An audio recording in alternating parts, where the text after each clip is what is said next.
Hello friends, कैसे आप सब। तो डियर, हम लोग क्लास 6 का चैप्टर 1 सौरमंडल में पृथ्वी इस चैप्टर को डिस्कस किए हुए हैं।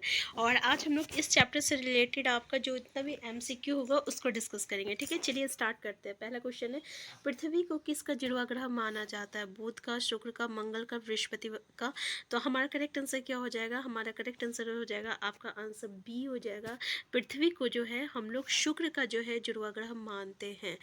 देखिए, एक बार आप ये क्रम याद रख लीजिए। सबसे पहले क्या होता है? सबसे पहले होता है मरकरी होता है, फिर वेनस होता है, फिर अर्थ होता है, फिर मार्स होता है, फिर जुपिटर होता है, फिर सैटर्न होता है, फिर यूरेनस होता है, फिर नेपच्यून होता है। ठीक है, तो ये MVEMJ और SUN। ठीक है, इस तरीके से आप याद कर सकते हैं। और हिंदी में हम लोग इसको कहते हैं बुध, ठीक है, शुक्र, पृथ्वी, मंगल, यानी मरकरी, वेनस, अर्थ और मार्स।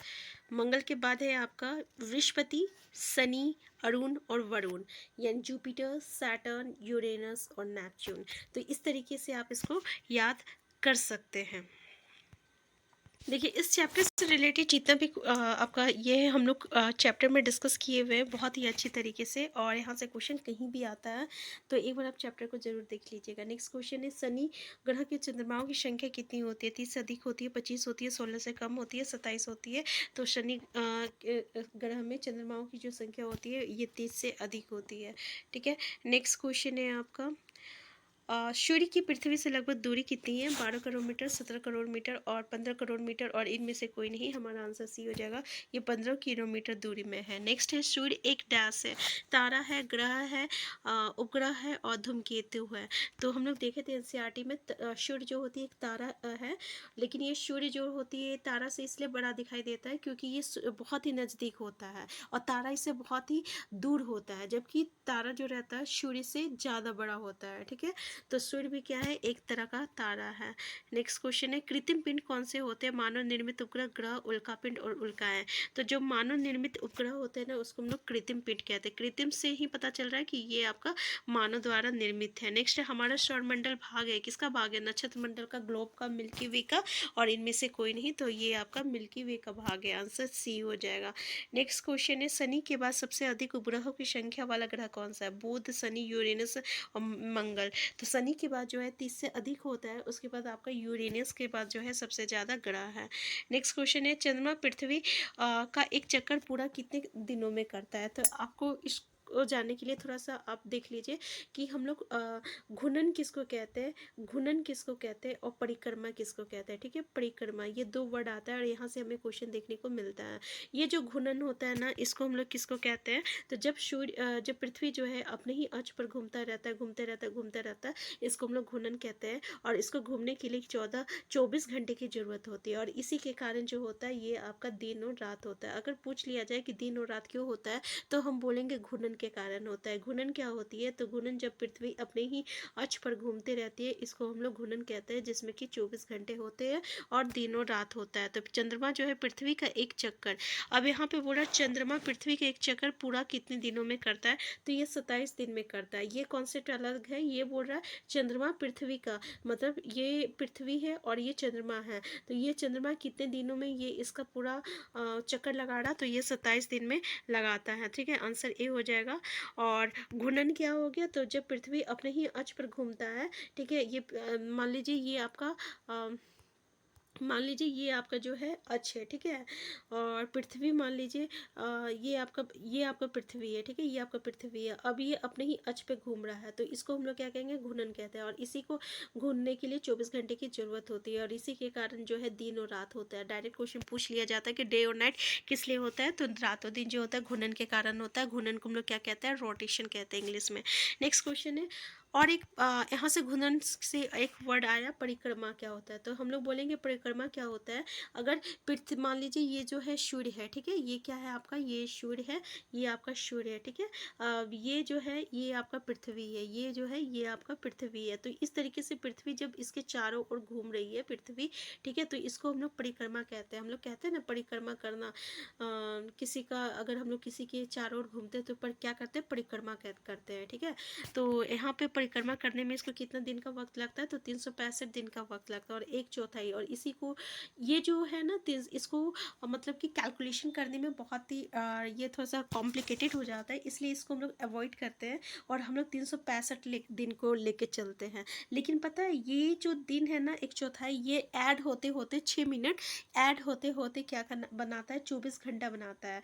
और यही 24 घंटा जो है 4 साल के बाद जो है 4 साल के बाद एक लीप ईयर बन के आता है, इसलिए लीप ईयर में 366 दिन होता है। समझ में आ गया ना कि लीप ईयर में एक दिन क्यों होता है, ठीक है। जो एक्स्ट्रा हम लोगों का 1/4 आपका बच रहा था सेकेंड, तो उसको ऐड करते करते जो रहता है आपका 24 घंटा होता है, और वो 24 घंटे को फिर जो है ऐड किया जाता है, जो कि 4 साल के बाद होता है लीप ईयर, ठीक है। तो क्लियर है। तो ये जो 365 दिन होती है ना, इसमें क्या होता है, तो ये इसमें ऋतु में जो परिवर्तन होती है, मंथली मतलब क्या हुआ कि मौसम में जो चेंजेस होता है, ऋतु में जो परिवर्तन होती है, आपका 3 महीना सर्दी 3 महीना गर्मी, ये किसके कारण होती है, तो इसी के कारण होती है, परिक्रमा के कारण होती है। अगर पूछ लिया जाए ऋतु में बदलाव किसके कारण होता है, तो बोलिएगा परिक्रमा के कारण होता है। बोलिएगा परिक्रमा क्या होता है, तो परिक्रमा जो होता है ये आपका रिवॉल्यूशन होता है। इंग्लिश में हम लोग क्या कहते हैं, रिवॉल्यूशन कहते हैं, ठीक है।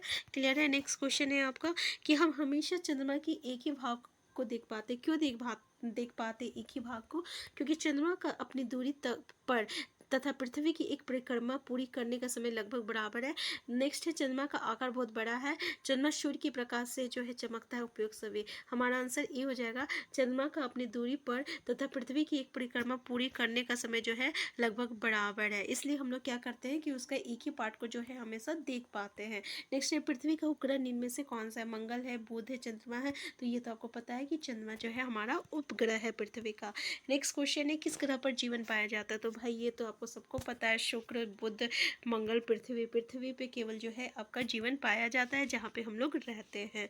नेक्स्ट क्वेश्चन है सूर्य से दूरी के हिसाब से ग्रहों में पृथ्वी का स्थान कौन सा है। अभी हम आपको बताए थे ना, सबसे पहले मरकरी होता है, फिर वेनस होता है, फिर अर्थ होता है, तो ये तीसरा स्थान पे हो गया ना, तो आंसर क्या हो जाएगा, आंसर सी हो जाएगा। अर्थ को ही हम लोग पृथ्वी कहते हैं, तो आंसर सी जो रहेगा ये इसका करेक्ट आंसर हो जाएगा। नेक्स्ट क्वेश्चन है आपका कि लाखों आकाश गंगाएं मिलकर किसका निर्माण करती है, नक्षत्र मंडल का करती है, ब्रह्मांड का करती है, सौरमंडल का करती है, इनमें से कोई नहीं, तो ये आपका ब्रह्मांड का करती है, आंसर बी हो जाएगा। नेक्स्ट क्वेश्चन है आपका मुख्य ग्रहों के अतिरिक्त अनेक छोटे छोटे पिंड सूर्य चारों ओर चक्कर लगाते हैं, इन्हें क्या कहते हैं, सूर्य के चारों ओर चक्कर लगाते हैं, मतलब ये सूर्य हो गया, इसके चारों ओर तो है आपका ग्रह जो है चक्कर लगा ही रहा है, लेकिन ग्रह के अलावा और जो है छोटे छोटे पिंड जो है इसके चक्कर लगाता है, ठीक है, इसके चक्कर लगाता है, और छोटे छोटे पिंड ये सूर्य के चारों ओर चक्कर लगा रहे थे, इसको हम लोग क्या कहते हैं, उल्का पिंड, क्षुद्र ग्रह, निहारिका और मंदाकिनी, तो इसको हम लोग क्षुद्र ग्रह कहते हैं, तो आंसर बी हो जाएगा। नेक्स्ट क्वेश्चन है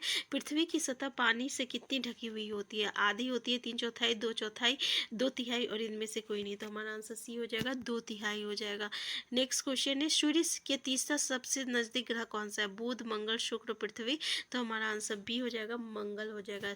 सूर्य की तीसरा सबसे जो नजदीक ग्रह है इसको हम लोग मंगल कहते हैं। नेक्स्ट क्वेश्चन है सभी ग्रह सूर्य के चारों ओर किस प्रकार के पथ पर चक्कर लगाते हैं, वित्र पथ पर, आयताकार पथ पर, दीर्घवृत्ताकार पर, और कोई नहीं, हमारा आंसर क्या हो जाएगा, आंसर सी हो जाएगा, दीर्घवृत्ताकार हो जाएगा। नेक्स्ट क्वेश्चन है ध्रुव तारों से किस दिशा का ज्ञान होता है, दक्षिण, पूरब, पश्चिम, तो यहाँ पे उत्तर नहीं है, तो उत्तर का जो है हमें ज्ञान होता है। नेक्स्ट क्वेश्चन है 7 तारों का समूह क्या कहलाता है, स्मॉल बियर, सप्तऋषि, और तो इसको हम लोग क्या कहते हैं, दोनों कहलाएगा, ये सप्तऋषि भी कहलाएगा और स्मॉल बियर भी कहलाएगा। तो आज की क्लास हम यहीं तक रखते हैं, इससे आगे जो हम लोग नेक्स्ट क्लास में डिस्कस करेंगे, ये क्वेश्चन आपके सीटेट के साथ साथ जो अपना आपका जो भी टीचर लेवल का जो एग्ज़ाम होता है ना, उसके लिए भी ये काफ़ी यूज़फुल है। हम फिर मिलते हैं नेक्स्ट क्लास में। Thank you.